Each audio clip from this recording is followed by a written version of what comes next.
বিশ্বখ্যাত সাময়িকী ফোর্বস প্রকাশিত ওয়ার্ল্ডস 100 মোস্ট পাওয়ারফুল উইমেন তালিকায় একাধিকবার স্থান পেয়েছিলেন সাবেক প্রধানমন্ত্রী বেগম খালেদা জিয়া। আন্তর্জাতিক পরিসরে নারী নেতৃত্ব এবং রাজনৈতিক প্রভাবের স্বীকৃতিস্বরূপ এই তালিকায় তার অন্তর্ভুক্তি বাংলাদেশের রাজনৈতিক ইতিহাসে একটি উল্লেখযোগ্য ঘটনা হিসেবে বিবেচিত হয়। চুল পড়া অনেক কমে গেছে, থ্যাংক ইউ মা। চুলের ভিটামিন জুই মাল্টিভিটামিন কোকোনাট অয়েল।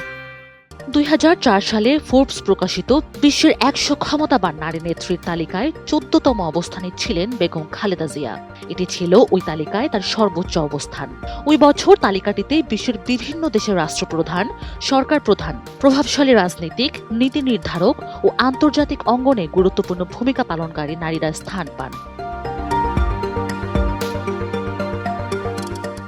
পরবর্তীতে ধারাবাহিকভাবে তিনি 2005 ও 2006 সালেও এই তালিকায় অন্তর্ভুক্ত হন। এভাবে টানা 3 বছর ফোর্বসের মর্যাদাপূর্ণ এই তালিকায় তার নাম অন্তর্ভুক্ত হওয়া আন্তর্জাতিক অঙ্গনে তার রাজনৈতিক প্রভাব ও নেতৃত্বের স্বীকৃতি হিসেবে দেখা হয়। ফোর্বসের এই র্যাঙ্কিং নির্ধারণে সংশ্লিষ্ট ব্যক্তির ক্ষমতার অবস্থান, রাষ্ট্রীয় ও নীতি নির্ধারণের সিদ্ধান্তে তার প্রভাব, মানুষের জীবন ও রাষ্ট্র পরিচালনায় তার ভূমিকা এবং আন্তর্জাতিক রাজনীতিতে তার প্রভাবের বিস্তৃতি বিবেচনায় নেওয়া হয়।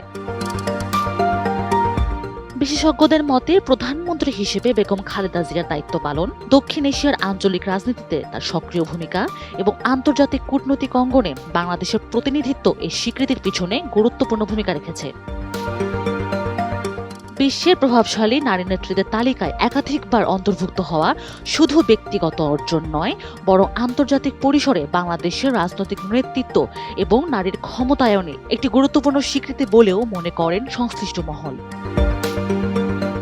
Sanjida Afrin, NTV online.